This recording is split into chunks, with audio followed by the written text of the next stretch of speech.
হিসেবে সারা দুনিয়ার সামনে আদর্শ স্থাপন করেছে এবং এটা করেছে শুধুমাত্র মুহাম্মদ আরবি সাল্লাল্লাহু আলাইহি ওয়াসাল্লাম প্রণীত অর্থনীতির নীতিগুলো অনুসরণ করার বদৌলতে।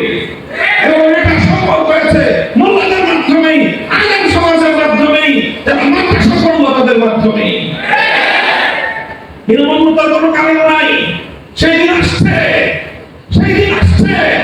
এই যে ভারত আমার নবীকে নিয়ে দুদিন পর পর ইজ্জত নিয়ে নবীর উপরে কটাক্ষ করে তারা যে আগুন নিয়ে খেলছে, যে আগুন নিয়ে খেলছে, এই নতুন সম্মান, এই অপকর্ম শেষ হওয়ার আগেই রামজি মহারাজ এবং নিতেশ রানে তারা এভাবে একের পর এক আল্লাহ নবীকে কটাক্ষ করে আসলে মূলত তারা ভারতবর্ষ জুড়ে যুদ্ধের ঘটনা বাজাতে চায়। ওরা আমাদের উস্কানি দিচ্ছে। যদি মুসলমান তোমরা তোমাদের নবীকে ভালোবেসে থাকো তাহলে আসো, তোমাদের সঙ্গে আমরা যুদ্ধ করবো, তোমাদের সঙ্গে আমরা লড়াই করবো। আলহামদুলিল্লাহ, আমাদের স্বাধীন ভারতের বাইরে, ইন্ডিয়ার বাইরে অন্য স্বাধীন মুসলিম দেশগুলোর কথা তো পরে, ভারতে মুম্বাই অভিমুখে লাখো নবী প্রেমিক জনতার লম্বাস আজকে গোটা ভারতকে পাথর করে কাঁপিয়ে দিয়েছে। আমরা ভারতের মুসলমান দেশকে অপরাধ দিতে চাই, তাদেরকে সহমর্মিতা জানিয়ে বলতে চাই, যদি নরেন্দ্র মোদীরা হিন্দুত্ববাদ প্রতিষ্ঠার জন্য আমার নবীকে আঘাত করতে চায়, আমরা এই উপমহাদেশের প্রায় 100 কোটি মুসলমান ভারতকে সন্ধান করার জন্য যা করতে হয় তাই করবো আমরা।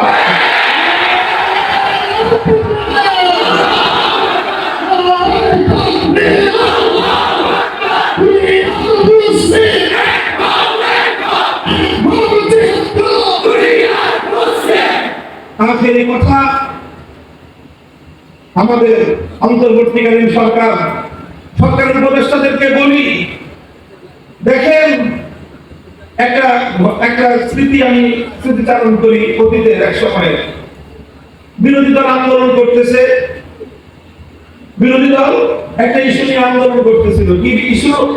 এই যে এই নির্বাচন কমিশনার, প্রধান নির্বাচন কমিশনারকে আমরা মানি না, নাম ছিল তার আব্দুল আজিজ কমিশন মানি না। সরকার বলল ঠিক আছে, আজিজ কমিশনার আমরা আপনার বদলায় দিল, আর একটা প্রধান নির্বাচন কমিশনার নাম হলো মাহফুজ। ও আসলে যখন বিরোধী দল দেখলো এটা তো আরো বড় তাদের জন্য সমস্যা, যখন সরকারে থাকে তখন বিরোধী দলকে বিরোধী মতের সংগ্রাম এবং আন্দোলনগুলোকে দমন করার জন্য এই ধরনের অপকৌশল অনেকেই আশ্রয় নেয়। যে প্রথম দেয় ছোট শয়তানের বিরুদ্ধে প্রতিবাদ করবে, ঠিক আছে বদলায় দিলাম, বদলায় বসায় বড় শয়তানকে। ডক্টর ইউনূস সাহেব, অন্তর্বর্তীকালীন সরকার, আমাদেরকে এত বোকা ভেবেন না। একটা অনুরোধ করবো, এত বোকা ভাববেন না আমাদেরকে। আমরা এক শয়তানের বিরুদ্ধে আন্দোলন করলে সব ছোট শয়তান বদলায় বড় শয়তান বসাবেন।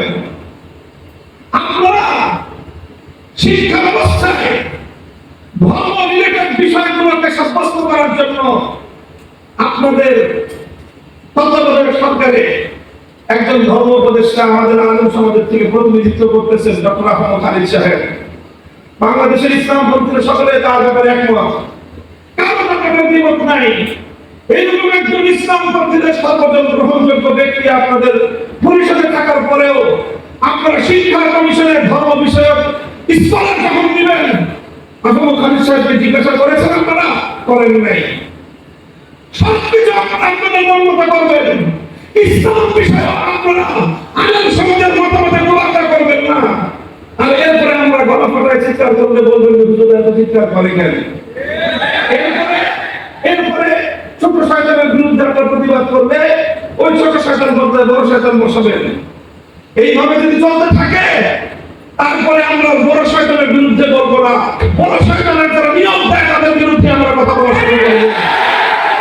মনে রাখবেন, আমরা যদি কথা বলা শুরু করি বাংলাদেশে আমাদেরকে মোকাবিলা করা এতটা সহজ হবে না। আমরা যতটা সহজে আল্লাহ দিনের জন্য রক্ত দিতে পারি, আজকেও যতটা সহজে রক্ত দিতে পারি। যদি আমরা যত্ন লঙ্ঘিত করেছি, আমরা একটু দিয়ে হাসপাতালে লঙ্ঘিত আমরা রক্ত দিয়ে শহীদ বাড়িয়ে তৈরি করেছি।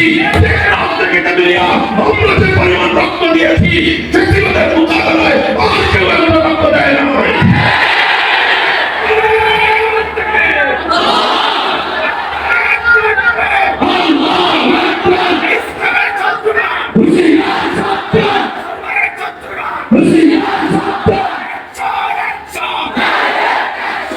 ইসলাম কেন্দ্রিক সমস্যাগুলো সমাধানের জন্য যদি রক্ত দেওয়াই হয় একমাত্র পথ, মনে রাখবেন আমাদের কাছে এত রক্ত আছে, রক্ত নিয়ে আপনাদের পিপাসা নিবারণ হবে না।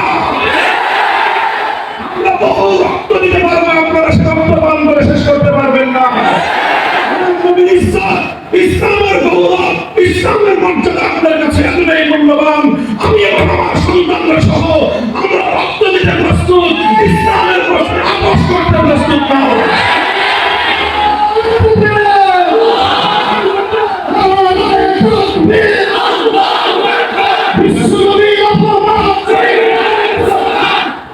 আমাদের খুব বিনীত অনুরোধ থাকবে, নিবেদন থাকবে, শিক্ষা ব্যবস্থা হোক, আইন সংস্কারের ক্ষেত্রে হোক, বিশেষ করে এই দুটো জায়গার কথা আমি উল্লেখ করলাম, শিক্ষা কমিশন এবং আইন সংস্কার কমিশন, আপনারা যাই করবেন ইসলামের নামে ইসলামিক স্কলার হিসাবে একজন ব্যক্তিকে আপনারা সেখানে সিলেক্ট করবেন যে লোকটা নবীর হাদিস অস্বীকারী। এই ধরনের তামাশা আমাদের সাথে করবেন? আপনারা কি মনে করতেছেন যে তামাশা করে আমাদেরকে আপনারা লাজাওয়াত করে দিবেন? মনে রেখেন, আমাদের পিঠ যদি দেয়ালে ঠেকে যায় তখন আমরা যে প্রতিক্রিয়া দেখাবো, ওই প্রতিক্রিয়ার সামাল দেওয়ার শক্তি না বাংলাদেশের আছে, না ভারতের আছে, না আমেরিকার আছে। কারণ আমরা জীবন মৃত্যুর পরোয়া করি না যখন আমার নবীর ইজ্জত এবং আমার নবীর আমিত দ্বীন ইসলামের স্বার্থের প্রশ্ন এসে দাঁড়ায়।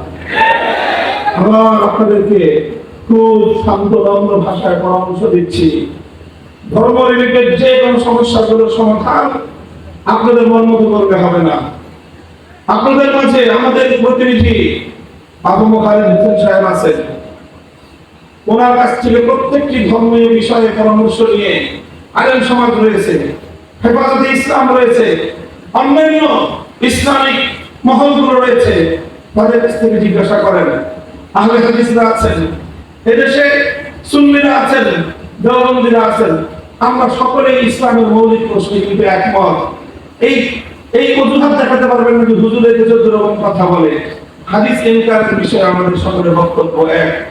আপনারা যে আইনগুলো সংস্কার করেছেন সেই আইনগুলো সংস্কারের প্রস্তাবনার বিরুদ্ধে সমস্ত হুজুররা একমত। কাজেই খুব বিনীত অনুরোধ করে বলতেছি, আমরা অনেক দিন ধরে আন্দোলন করে জেল খেটে রক্ত দিয়ে ক্লান্ত, আমাদেরকে খুব তাড়াতাড়ি আমার বাসা নিতে বাধ্য করেন না। আপনারাও ভালো থাকেন, আমাদেরকেও কিছুদিন বিশ্রাম নিতে দেন। যদি আমাদেরকে বিশ্রাম দিতে আপনাদের খুব খারাপ লাগে তাহলে ইনশাআল্লাহ শাপলা চত্বরে আমি আপনাদেরকে